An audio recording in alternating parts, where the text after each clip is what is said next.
Et oui, avec Sylvie Le Calvez qui nous rejoint comme chaque semaine, Sylvie du magazine Village. Bonjour Sylvie. Bonjour Francis. Ce matin, nous sommes dans le Morbihan. Nous sommes en Bretagne et nous allons parler spectacle. Allez, allons-y avec une salle de spectacle qui n'est pas tout à fait ordinaire à Rochefort-en-Terre. C'est bien cela? C'est ça, Rochefort-en-Terre.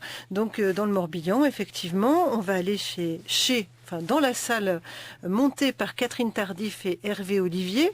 Alors c'était une ancienne salle paroissiale qui fut aussi école dans un autre temps, il y a très longtemps, mais il y avait encore des vieux porte-manteaux qui n'avaient plus d'usage, qui étaient dans un état assez piteux, on va dire. Et en 2007, Catherine et Hervé sont tombés sur cette salle. Et ils ont eu le coup de foudre. Ils ont eu le coup de foudre en se disant, mais on pourra en faire un vrai lieu culturel, un vrai lieu de spectacle, une salle de 200 mètres carrés pour des concerts, été comme hiver, pour des résidences d'artistes.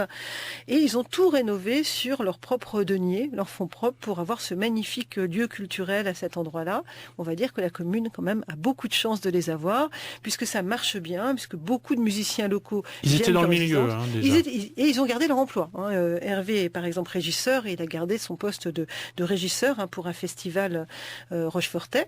Donc effectivement, ils ont gardé leur emploi parce que ça leur permet pas aujourd'hui d'en vivre. Par contre, l'équipement est magnifique, marche bien. Beaucoup de musiciens locaux, du pays de Redon bien entendu, la moitié sont des locaux, et puis l'autre moitié des musiciens qui viennent du Mali, de Suisse, des Québécois, enfin vraiment de partout. Ça veut dire que dans le village, forcément, ça bouge.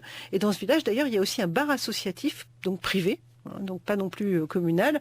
Donc la commune a beaucoup de chance parce que le développement repose essentiellement sur des initiatives portées par des privés. Alors ça fonctionne depuis 2011 et puis je dirais que parmi les clés de la réussite, il y a ce logement qui est juste au-dessus de la salle, c'est ça? C'est ça. Alors ce logement, c'est pratique quand on accueille des artistes qui viennent de loin, mais quand il n'y a pas d'artistes qui viennent hors du territoire, qui ne logent pas sur place, ça sert aussi pour des familles qui souhaitent louer un gîte de groupe, voilà, exactement, pour des mariages, pour des anniversaires.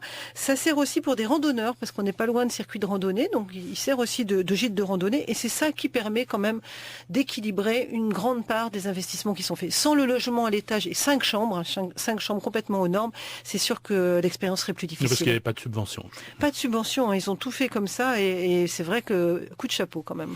Ils ouvrent une scène de campagne, c'est un article à retrouver dans le numéro 126 du magazine Village. Merci Sylvie, et à la semaine prochaine. À la semaine prochaine Francis.